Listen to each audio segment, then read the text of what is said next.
subscribe.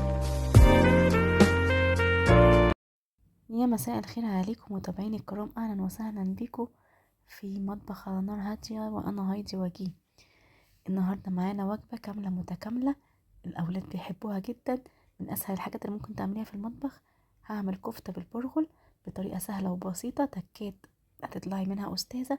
طعم هايل جدا، نعومه طراوه، مش مكبوسه بالمره، اللون هايل زي ما انتي ما شفتي. كمان هعمل جنبيها حبه رز بسمتي مفلفلين جدا وطعمهم حكايه. بس انا قبل ما ابدا الفيديو، انتي روحي اعملي اشتراك للقناه، فعلي زر الجرس علشان يوصلك كل فيديو جديد بنزله. يلا نبدا ونشوف عملنا ايه. معايا هنا نص كوبايه من البرغل منقوعه مسبقا، ومعايا نص لحمه مفرومه، نص كيلو لحمه مفرومه، ملح فلفل اسود بهارات لحمه، معلقه سكر، وكمان كبابه صيني معلقه صغيره، نص معلقه صغيره. كمان معايا جوز الطيب وبصلايه متوسطه. هصفي كل الميه اللي في البرغل وهصفيها كويس جدا جدا زي ما انتم ما شفتوا كده، علشان خاطر ما يبقاش فيه سوائل كتير في اللحمه المفرومه وتبدا تفك مني. تمام كده. هنزل بكل المكونات على بعضها، وقدامك طريقتين: يا اما تعجني عجنه جامده جدا بايدك لغايه لما الانسجه تتجانس مع بعضها وتطلع مفتله كده، اللحمه تبقى مفتله في ايدك، يا اما تستسهلي وتعملي زيي تحطي كله على بعضه وتوديه في الكبه. انا هقطع بس شويه البصلايه حجم صغير شويه علشان ما تبقاش باينه وتبقى تسهل على الكبه بتاعتنا. ما احنا ما ينفعش نقعد كل شويه نتعب الحاجات الاجازه اللي معانا، لا نسهل عليها شويه عشان الدنيا تبقى سهله. ورشه كوسه الطيب دي اختياري، بس انا بحب طعمها وبتدي نكهه جميله. تمام تمام. حابه تزودي شطه زي ما انت عايزه، حبه كمون، ده التتبيله اللي انا بحطها بس مش اكتر. هحط بس نص معلقه بيكنج باودر صغيره علشان تنفش معايا اللحمه المفرومه وتخليها من جوه طريه وهشه. تمام كده. عجنت كل الكلام ده زي ما انتم ما شفتوا كده في الكبه، عجنه محترمه او عجنتين على حسب ما انتي يعني العجان سوري الكبه بتاعتك بتستخدم. تمام. طلعت بالطريقه اللي انتوا شفتوها دي مفتله. انا دخلتها في التلاجة، بيتها ليله كامله، وابتديت اصبع. يا اما تصبعي بقى زي ما انا موريتك كده على المقوار ده بتاع المحشي، او عندي عصايه بتاعت معلقه كانت اتكسرت مني وسبتها للتصبيع. كمان ممكن تجيبي سيخ بتاع الشوي دوت، انا عندي متوفر، بس اكيد هنا مش عندكم في كل بيت، يعني مش هيبقى متواجد في كل بيت.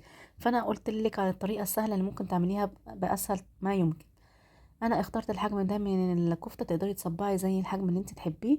انا بالنسبه لي الوسط ده كويس، اهم حاجه تبقى مفتوحه من الناحيتين كده علشان تستوي كويس وفي نفس الوقت تبقى جوسي. اسفه عفوا. هصبع كل الكميه اللي عندي. انا هستخدم بس الصينيه ديت، واللي هيفيد انا هحطه في طبق متصبع جاهز، يبقى جاهز للاولاد حبي قبل ما ينزلوا الدرس، بعد ما ينزلوا درس، في اي وقت جعانين نازلين نادي، يعني هم مش كتير بس بينجزوا معايا ولو حاجه بسيطه. سندوتشات على السريع حتى لو مش هفتح الفرن، واحطهم على طاسه على النار فوق. تمام كده. تمام. هسخن الفرن جامد جامد وعقبال ما اعمل الرز. معايا نص كيلو رز بسمتي، اللي هي الحبايه الطويله الصفراء. انا ما بحبش الرز البسمتي الابيض، انا بستلذ الاصفر. بصلايه متقطعه صغيره، بصلايه صغنونه ومتقطعه حتت مفرومه صغيره. معايا زبده، ملح وفلفل، معايا كاري وكركم، ومعايا كمان رشه من القرفه بتدي طعم جميل جدا جدا للرز البسمتي. ما بتبقاش باين طعم القرفه بس فيها نكهه كده لذيذه وجميله. على النار حطيت حبه الزبده بتوعي وهستناهم بس لما يسيحوا شويه. حابه اقولك ان انا هزود زعفران، بس انا مش هدوبه في ميه، لان انا عايزه كل اللون الرز يبقى لونه واحد مش حبه وحبه. لو انت عايزه حبه وحبه يبقى هتستني عليه لما يستوي، او قرب ما يستوي، يعني بعد ما يتشرب كده، وتدوبي معلقه الزعفران في حبه ميه، وبعد كده ترشرشيهم كده هيطلع لك وحدايه ووحدايه. نزلت عليهم بالبصلايه وشوحتها شويه كده، مثلا يعني ما حمرتهاش بس يا دوبك تدبل. ونزلت عليها بالبهارات لغايه لما تطلع ريحتها، واديتها معلقه من الكاتشب بتدي تسكيره حلوه كده، وبرده لون توازن يعني للون. وطبعا طعم السكر اللي في الكاتشب بيبقى حلو. ما عندكيش كاتشب حطي معلقه عسل اسود وجربي وقولي لي ايه رايك. هنزل بالرز واقلب كويس، وبعد كده معلقه الزعفران علشان انا عايزه كل الرز يبقى لونه واحد. لو انتي مش عايزه الرز لونه واحد هتدوبي معلقه الزعفران في حبة مية صغننين، وبعد كده تحطيهم بعد ما الرز ما يبتدي ايه يتشرب. هنزود كمية المية هنا علشان كمية الرز بتاعة البسمتي بتاخد ضعف الرز المصري. تمام كده، يعني لو هي كوباية رز هتاخد كوبايتين مية. هنا بقى الفرن كان خلاص سخن، هبتدي بقى ادي تلميعة كده بسيطة للكفتة بتاعتي. بحط معلقة واحدة من الكاتشب على معلقة الزيت اللي احنا كنا لسه بنصبع بيها، واديها معلقة اديها تلميعة كده على يعني على السريع، بس هتديني لون حلو جدا وطعم مميز. جربي التكاية دي مش هتندمي عليها. هي معلقة الزيت اللي احنا كنا لسه بنصبع بيها، ونزلت عليها بمعلقة كاتشب كبيرة، وبعد كده بالفرشة بقى ايه هديها وش. اثناء ذلك انتي تروحي تعملي ايه، تعملي اشتراك في القناة لو لسه بتتفرجي عليا من اليوتيوب، ولو ما بتتفرجي عليا من الفيسبوك هتعملي ايه، هتعملي متابعة للصفحة، وما تنسيش تعملي كومنت محفز منك، ده بيشجعني اني انزل فيه فيديوهات جديدة.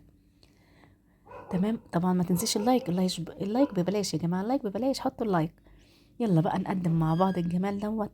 هنحط بقى ايه الرز كده الاصفر في القلب دوت، الاولاد بيحبوه جدا، هم الولاد بيحبوا جدا الطبق ده، وانتوا بقى عارفين ان احنا ما بنصدق الاولاد دي يحبوا اي حاجة كده يعني علشان تلفت نظرهم وياكلوا ونفسهم مفتوحين. فكمان الطبق ده بيخلي التقديم مميز جدا يعني. تمام، انا مليته كده واحاول ندوس عليه شوية كده علشان نضغط الرز علشان ما يفرولش ويفتفت مننا، ونخبط نخبط نخبط علشان يرضى ينزل. مين جوه مين جوه مش عايز يفتح يعني. المهم اهو فتح، بصوا طلع بالجمال ده، والله شكله جميل جدا يعني، حتى الاولاد حبوه وانا كمان بحبه جدا. في عندي منه اشكال جديده كتيره بس انا بحب الشكل ده.